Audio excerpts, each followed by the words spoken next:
महाराज जी MLA आगे बढ़ा तो सबसे पहले आज बिना कहे ही मैंने मेरी तमन्ना थी ये पक्की सड़क आपकी वहां से ले जा धाम तक बनाएंगे, पक्की सड़क बनाएंगे।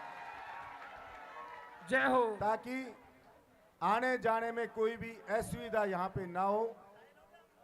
आज मैं ज्यादा समय नहीं लेते हुए, क्योंकि जन्मदिन का मौका है, आज तो महाराज जी हमारे हीरो हैं और आपको पता है महाराज जी का और हमारा रिश्ता तो है, ये है ही, उल्टा हमारा दोस्ती का भी रिश्ता है। मैं जीन्स शर्ट में महाराज हूँ, संत हूँ, ये मान लो आप।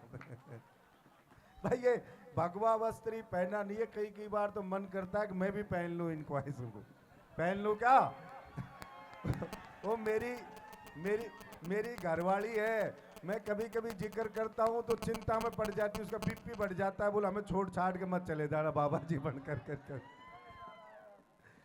कह रहा आपका बहुत स्नेह रहा है मेरे ऊपर, और मेरे महाराज जी संघर्ष के टाइम से मेरी बहुत मदद करी हुई है, इसके लिए भी मैं इनका आभार व्यक्त करता हूँ। क्या बात। और मेरी ओर से मैं बार बार शुभकामनाएं देता हूं।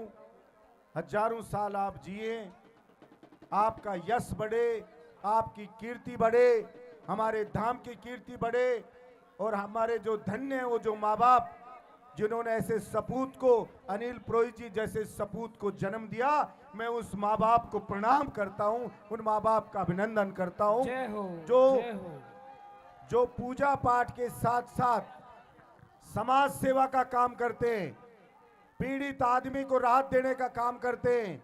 शुरू से जानता हूं, किसी गरीब की बेटी की शादी है तो महाराज जी दिल खोल के मदद करते हैं। कोई वो दूसरी तरह की बीमार किसी के परेशानी है तो उसकी दिल खोल के मदद करते हैं। वरना आजकल के लोग सिर्फ अपना घर भरने में विश्वास रखते हैं, लग्जरी गाड़ियों में चलती है 2-2 करोड़ की, 5-5 करोड़ की में, और एक अनिल पुरोहित जी है जो भी इनको चढ़ा के जाता है यहाँ पे, ये उसको समाज सेवा में खर्च करते हैं ताकि जनता का दुख दर्द हो।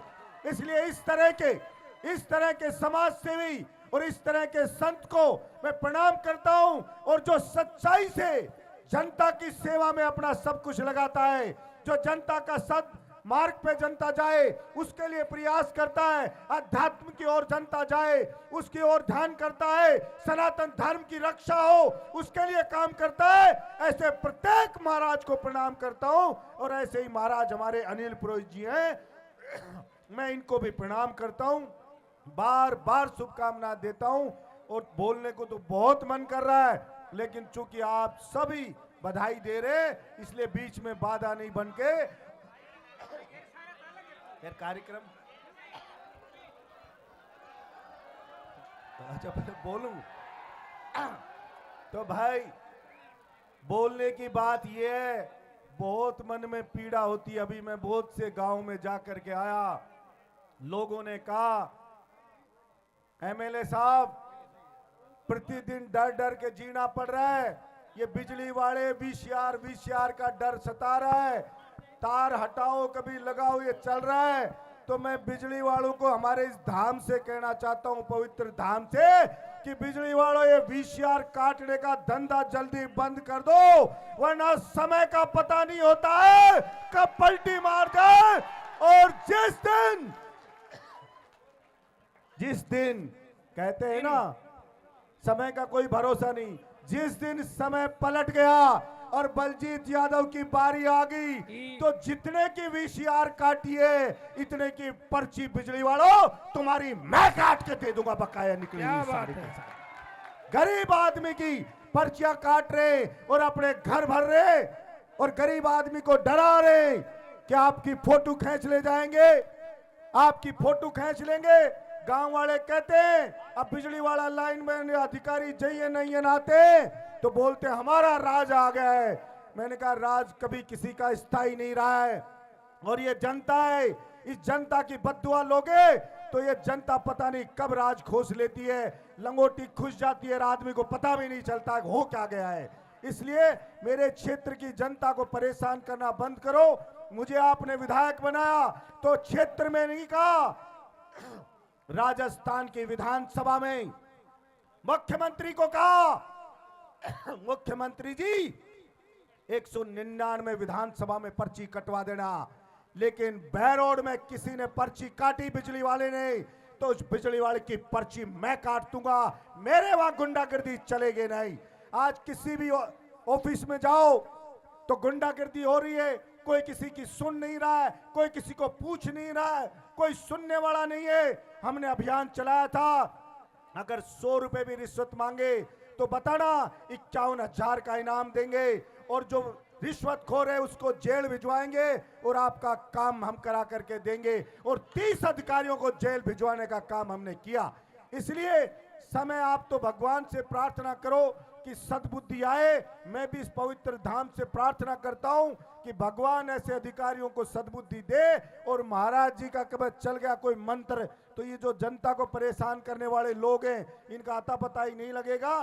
तो इनको सद्बुद्धि दे कि हमारे यहाँ की भोली भाली जनता को कोई परेशान ना करे, यही मैं कहना चाहता हूं। और फिर भी नहीं सुधरे तो इस पवित्र धाम पे आपको विश्वास दिला करके जा रहा हूं, जब भी आप आवाज दोगे हम सड़कों पे उतरेंगे और सड़कों पे उतर के इनका हिसाब किताब चुकता करेंगे। जनता बन जाए नहीं करने देंगे, ये आपको भरोसा मैं दिला करके जाता हूं। और ये जनता तो दरिया के जैसे है। वो कहते हैं ना, बोलो हम भी दरिया हैं, हमें अपना हुनर मालूम है। जिस तरफ ही चल दिए रास्ता बन जाएगा।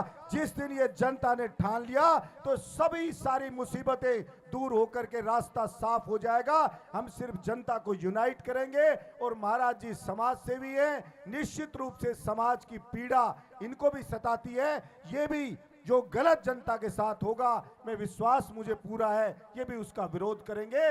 इसलिए मैं पुनः आप सबको बहुत बहुत धन्यवाद देता हूं और बहुत बहुत बधाई देता हूं, क्योंकि अब जन्मदिन का मौका है। मैं ज्यादा बीच में आपके समय खराब नहीं करना चाहता। इसलिए महाराज जी आप सबको बहुत बहुत बधाई। और हमारे अमित जी भाई गायक कलाकार हैं, महाराज जी के जो भी महिमा में बढ़िया बढ़िया रागनी सुनाओ आज, और बढ़िया बढ़िया मनोरंजन भी हो, और बढ़िया बढ़िया लोगों का भी भाई समय अच्छा सा गुजरे। और भगवान से बार बार प्रार्थना, सारे भगवान हैं, बजरंगबली जी, अब तो आज कुबेर जी की भी लगाई है मूर्ति जी, कुबेर जी की मूर्ति की स्थापना है। कुबेर जी तो जानते ही आप सब धन के देवता, तो सबका पोबारा 25 कर दे। हमारी माँ बहन बुजुर्ग हमारे भाई सबका पोबारा 25 करे, यही मैं प्रार्थना करता हूँ। बहुत बहुत धन्यवाद। जय हिंद, जय राजस्थान।